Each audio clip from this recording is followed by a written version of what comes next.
Welcome to Facts TV News, where everything is true. Cop using CCTV to find Maypen stone thrower. Police are viewing CCTV cameras in an effort to capture who threw a stone that injured a municipal policeman in Maypen, Clarendon on Monday. The injured man, said to be the leader of the team that was prowling the street for illegal vending, was admitted to hospital but was expected to be released yesterday. We are trying to review some camera footage to see if we can locate who threw the stone, Superintendent Carlos Russell, head of the Clarendon Police, told reporters. Several videos of the incident have gone viral on social media. The video shows people, most of them are believed to be vendors, calling several municipal officers when a stone hit one of the lawmen on the head. He immediately fell to the ground, and people began scattering as his colleagues attended to him. The crowd that had surrounded the officer dispersed in a few seconds. Mayor of Maypen, Councillor Winston Marach, disclosed that the injured man was not a part of an altercation between other officers and vendors. He said he was trying to make peace. He came out of the vehicle to kind of pacify the altercation, so he was parting them only for someone outside of the crowd to fling this stone into his head, Marach stated. Unidentified body found at Harmony Beach Park in St. James. The St. James Police have recovered the body from the water at Harmony Beach Park in Montego Bay. According to report from police, the body was found floating under a water slide at the state-run recreational park. Marine officers and divers assigned to the Jamaica Constabulary Force were called in to retrieve the body. The park has since been closed to facilitate investigation. Kingston man goes missing in Manchester. A 21-year-old man from Fagan Avenue, Kingston, has been missing since Thursday, December 8.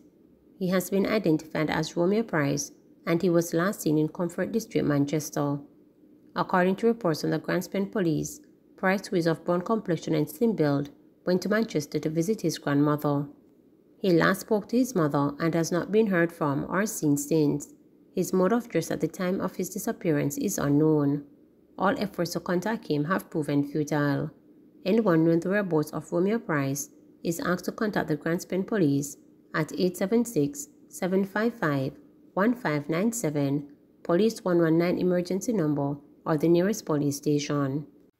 Policeman freed of murder charge. Detective Constable Sean Pennington, who was charged with the 2018 murder of Rashawn Oliver, was freed in the St. Catherine Circuit Court on Tuesday. The jury retired for 15 minutes and returned an anonymous verdict of not guilty.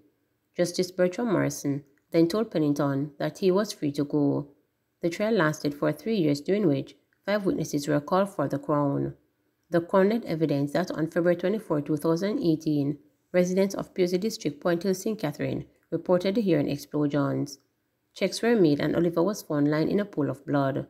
The police were contacted, and upon their arrival, Oliver reportedly made a damned declaration giving the alias of his attacker. Investigators subsequently picked up Pennington, who reportedly went by that alias. Pennington was later charged with murder. Bus conductor gets life for killing 7-year-old girl. A St. Catherine bus conductor who pleaded guilty to the murder of a 7-year-old girl was sentenced to life imprisonment in the St. Catherine Circuit Court. He is Vian Vernon of Portmore Villa, St. Catherine. Dead is Kedisha Cousins, a student of Waterford Primary School in the parish. In handing down the sentence, Justice Bertram Morrison said the crime was premeditated, heinous and barbaric, which the punishment must reflect. He told the accused, who stood in his dock, that justice must be served for the victim. The judge said that those like-minded should be discouraged from such wicked acts. Justice Morrison said that Jamaica was suffering from a criminality, therefore the sentence must reflect the public was hurting by it. He said although the Criminal Justice Administration Act allowed that, having pled guilty, the accused may benefit from a reduction in sentence, Vernon's case was not applicable. The public could not be satisfied if you benefit from a reduction in sentence, since you have a prior conviction for violence and there is premeditation and aggression is more than the mitigating circumstances, Morrison said. He then sentenced Vernon to 2 years and 11 months for arson and life imprisonment for murder. According to reports on November 5, 2014, after burning down the house of his girlfriend, the child's mother, Vernon killed the 7-year-old Waterford student and dumped her body in the Royal Cobbery. He was subsequently arrested and charged with murder after several items, including the child's identification card, were found in his possession. Vernon pleaded guilty to arson and murder while in court earlier this year. He was represented by attorney-at-law Dennis Simpson, who cited provocation as the reason for Vernon's actions. Some fishers reportedly excluded from compensation for Royal pollution. Concern is being expressed that only 100 fishers are set to receive compensation this week from the July fish kill in the Royal, although over 120 of them were affected. The Friends of Royal said in a media release on Tuesday that it is urgently requesting the government to consult the list and meet with fisher folks and their legal representatives. Kesunda Garden of Friends of Royal said, We are not sure how this list has been compiled. As far as we know, community leadership or the legal representatives of the fisher folk have not been contacted. Furthermore, what happened to the other fishers who were affected but not compensated? We are concerned about those that have been excluded and that is going to create contention in the community, he continued.